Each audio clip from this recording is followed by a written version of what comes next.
So we start today, continuing hearing from the sponsoring organizations of this conference. As we talked about since the inception of this conference, this has been a labor of love between the FDIC, the Conference of State Bank Supervisors, and the Federal Reserve System.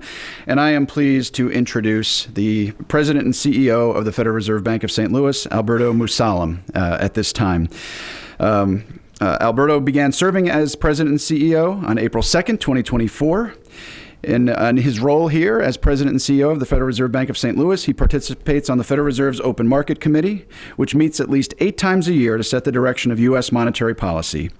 He also oversees the activities of the 8th Federal Reserve District at its St. Louis headquarters here, and also at our branches in Little Rock, Arkansas, Louisville, Kentucky, and of course, Memphis, Tennessee.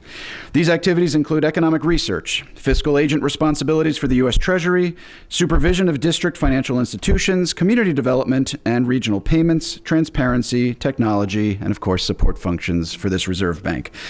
President Musalem is an economist and executive with public and private sector experience in economic policy, finance, and markets. I'm delighted to welcome Alberto Musalem.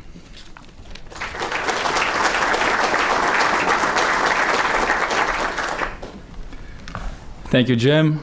Good morning and welcome to day 2 of the 2025 Community Banking Research Conference.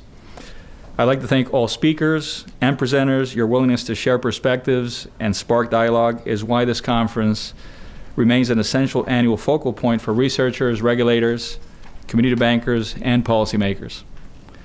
I'd also like to thank the Conference of State Bank Supervisors, the FDIC, and my colleagues across the Federal Reserve System for sponsoring this conference each year. Your commitment of time and talent ensures that we attract top researchers and engage with key thought leaders over the planning cycle. This partnership has endured for many years and shows our collective commitment to supporting research on community banks that can lead to better policy decisions and outcomes. I'm now in my 2nd year as President and CEO of the St. Louis Fed. I've greatly appreciated that I get to see firsthand the pivotal role that community banks play in the Federal Reserve's 8th District and across the United States.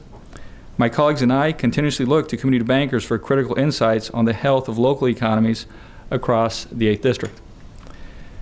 As the primary federal supervisor for 131 state member banks in our district, the St. Louis Fed also observes the challenges that community banks face in navigating an ever-changing consumer marketplace for banking products and services. Nevertheless, community banks stay resilient and keenly focus on providing credit and other essential banking services to their customers.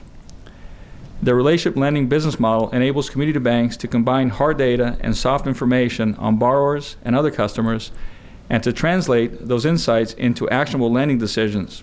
This is both an art and a science, like the Federal Reserve's approach to gathering economic insights. The 12 regional reserve banks are strategically situated in districts across the U.S., each with unique industries and communities. Reserve banks combine hard economic data with soft information gathered through direct engagement with businesses, community leaders, bankers, and the public.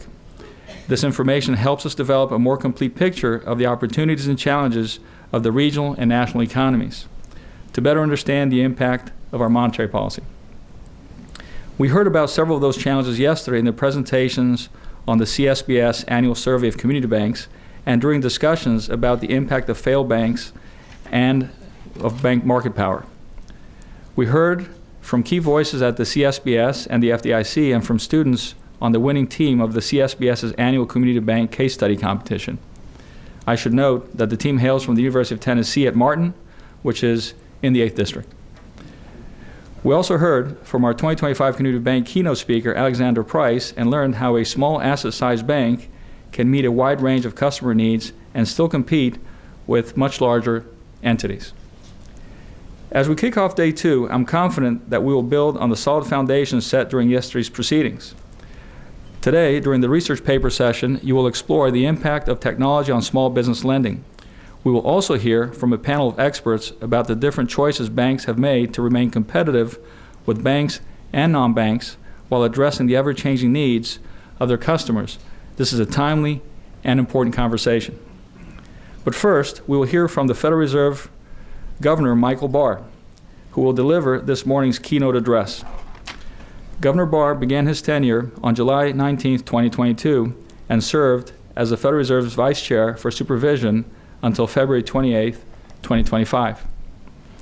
Prior to his appointment to the board, Governor Barr was the Joan and Sanford Wheel Dean of the Gerald Ford School of Public Policy, the Frank Murphy Collegiate Professor of Public Policy, the Roy and Jean Humphrey Profit Professor of Law at the University of Michigan Law School, and the founder and faculty director of the University of Michigan Center on Finance, Law, and Policy.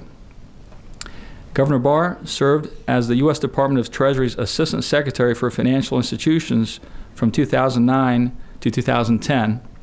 Under President Clinton, he served as the Treasury Secretary's Special Assistant, as Deputy Assistant Secretary of the Treasury, as Special Advisor to the President, and as a Special Advisor and Counselor on policy planning on the policy planning staff at the U.S. Department of State. Additionally, he served as a law clerk to U.S. Supreme Court Justice David Souter during the court's October 1993 term. Governor Barr received a Bachelor of Arts in History from Yale University, a Master of Philosophy in International Relations from Oxford University, and a J.D. from Yale Law School. Please join me in welcoming Governor Barr to the 2025 Community Banking Conference. Welcome.